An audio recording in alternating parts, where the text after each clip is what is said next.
Okay, here we are, quiz 13.1 on saturation and concentration. The first question here has to do with the solvation of gases in liquids. So fish require the right amount of dissolved oxygen in order to survive. If an Arctic fish swims into tropical waters, will it suffer from oxygen deprivation or oxygen poisoning? Or in other words, will the warm water have more or less oxygen than the cold water to which this Arctic fish is adapted? And we need to remember that changing the temperature of the water for solid and liquid solutes will typically increase the solubility of things like table salt, things like sugar, but there are some exceptions to that rule. For gases, the warmer water will always carry less oxygen than colder water. This has to do with the thermodynamics of a gas being dissolved into a liquid. The gases, which have almost no attractive forces between one another, going into a solvent where they will be surrounded by near neighbors and have at least weak van der Waals or perhaps even dipole-dipole forces with the solvent. And so because going from a gas to the solvated state is an exothermic process, then decreasing the temperature will actually drive that equilibrium further to the right. Let me actually write that down. So we'll say O2 gas will be in equilibrium with the solvated oxygen in the water. This oxygen has almost no attractive forces with neighbors because the gas molecules are so far apart, whereas this oxygen now has lots of van der Waals interactions with the water molecules around it. And so it's going to be an exothermic. And if we drop the temperature of an exothermic process, then we know that Le Chatelier's principle will drive this reaction toward the right at lower temperatures. So anyway, this just all means that cold Arctic water has more dissolved oxygen in it than tropical water. So if an Arctic fish swims too far to the south, then they might start to suffer from oxygen deprivation. Okay. Henry's law constant for oxygen is 0.0013 molar per atmosphere. In Cedar City, the atmospheric pressure is about 0.82 atmospheres, and the atmosphere's composition is about 21% oxygen. So what is the molar concentration of oxygen in a glass of water in Cedar City? You're drinking water, but you're also drinking dissolved oxygen. How much is in there? Well, first we need to figure out what is the actual partial pressure of oxygen itself. And Dalton's law of partial pressure says that it will be proportional to the percent composition and the total pressure. So we have 21% oxygen. We'll divide that by 100% to make it a ratio. In other words, 0.21 is the ratiometric composition of oxygen. And we'll multiply that by the like the barometric pressure here in Cedar City. Because of our higher elevation, it's only 0.82 atmospheres, and this will give us 0.172 atmospheres is the partial pressure of oxygen here in Cedar City. And so the concentration, the molar concentration of oxygen, that's going to equal the partial pressure, 0.172 atmospheres, times that Henry's law constant, 0.0013 molar per atmosphere. This is concentration is equal to pH, which is the pressure times the Henry's law constant. Sorry, that should be an uppercase P. Some textbooks do pressures as lowercase p and some as uppercase p, so I get them mixed up sometimes. Anyway, this is going to lead to 2.2 times 10 to the negative fourth molar. Not a very high concentration of oxygen in the water that you're drinking. Okay, this next question is a can of soda will begin to bubble as soon as you open it. Describe the state of the soda as soon as it is open in terms of saturation and explain why the bubbles are appearing. So when you have your can here,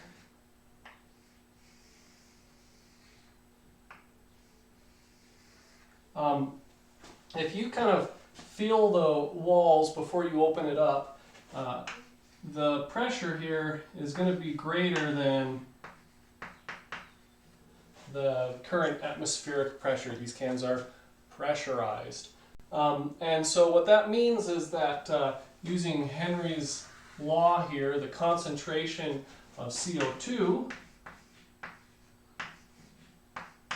is going to be elevated because that partial pressure of CO2 times its Henry's law constant. If you have a high pressure inside the can and they pressurize it in the factory and it remains pressurized until you open it, that's going to make an elevated concentration of carbon dioxide in this solution. And then once you open it, so now we've opened it up, and that makes the pressure inside the can now equal to whatever the current atmospheric pressure is. I guess about 0.82 atmospheres for Cedar City. And that means that the equilibrium concentration of carbon dioxide will drop as well, because that partial pressure of carbon dioxide above it will have dropped. And so the carbon dioxide in solution is supersaturated. And a supersaturated solution is not at equilibrium, and so it's going to begin releasing carbon dioxide in the form of bubbles in order to lower its dissolved carbon dioxide concentration and approach equilibrium. So the bubbles are appearing because that's carbon dioxide, which was formerly dissolved in the solution that is now escaping into the gas phase. Okay, now question 4 is just some exercises with different units.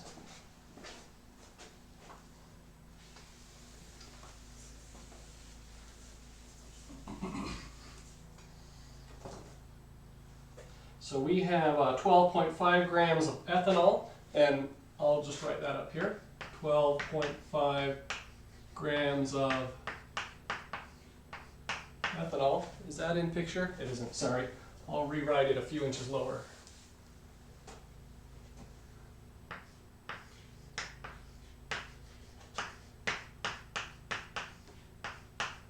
.5 grams of ethanol are mixed with 85.0 grams of water. So now we have a mixture or a solution.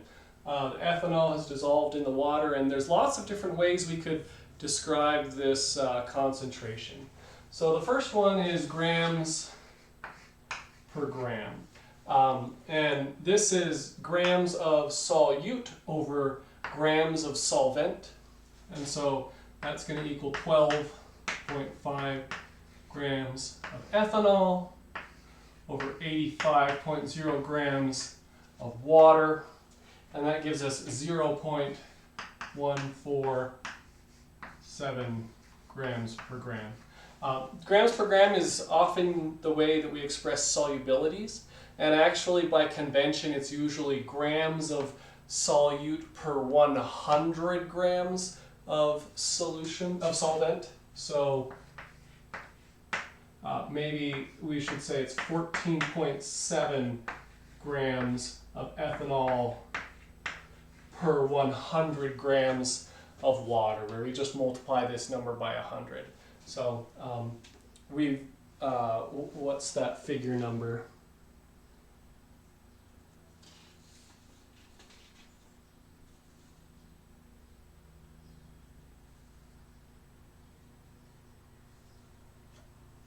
Sorry, figure 13.4. This will give you a number that you can compare to those that you see in figure 13.4. The next unit that we're concerned with is percent by mass. So the percent by mass is going to be the mass of your solute, 12.5 grams, over, now it's the total mass. So this will be the 12.5 grams plus 85.0 grams. And then we'll multiply it by 100% to turn it into a percent. And this gives us 12.8%.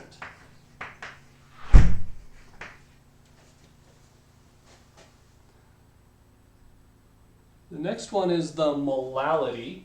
And I'll go ahead and erase this so that we have plenty of room. Molality is a little bit strange. It's going to be moles of solute over kilograms of solvent. And so we'll need to turn this into moles. 12.5 grams of ethanol. And we can calculate its molar mass, which is 46.07.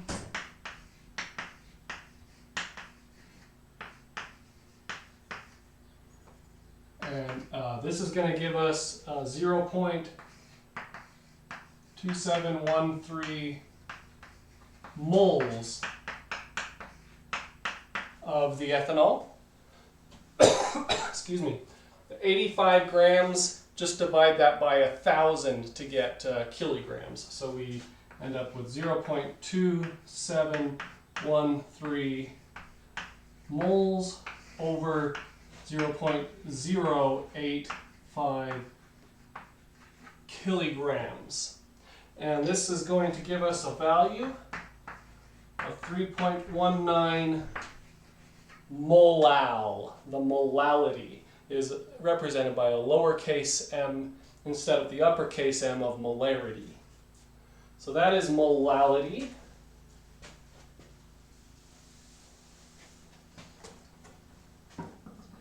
Okay, next we have this, these two. That's a Greek letter chi. It looks like just a fancy pretentious capital X. And molality, the chi is the symbol we use to represent mole fraction. And so for mole fractions, we're going to need to calculate the number of moles of water as well. We'll take this 85.0 grams of water, and 18.015 grams is 1 mole for water. And so this is 4.718 moles of water. Now to get the mole fraction of ethanol, then we'll take the moles of ethanol, 0.2713 moles, and we'll divide that by the total moles, which will be 0.2713 moles plus 4.718 moles. And so the mole fraction of ethanol is going to be 0.0544.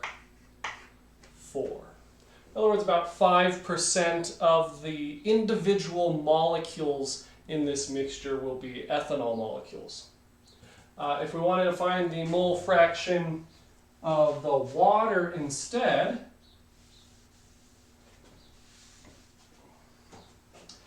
we have the mole fraction of water. We'll just put the number of moles of water in the numerator here instead. 4.718 0.8 moles of water over that total number of moles, and this is going to give us 0.946.